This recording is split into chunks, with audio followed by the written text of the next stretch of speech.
Hello, my name is Sonia Landiver and I am going to start answering question number 2 of chapter 14.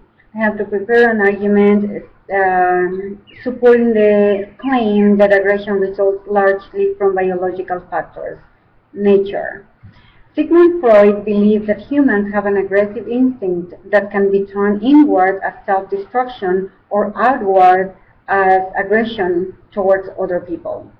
Researchers have found that adoptees with criminal biological parents are 4 times as likely to commit crimes, and that adoptees with both criminal biological parents and criminal adoptive parents are 14 times as likely to commit crimes.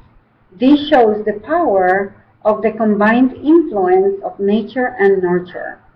One biological factor that seems to be closely related to aggression is a low arousal level of the autonomic nervous system, which has been linked to antisocial and violent behavior.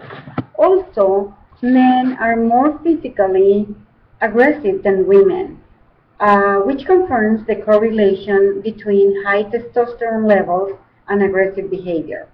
In addition, violent behavior has been associated with low levels of the neurotransmitter serotonin.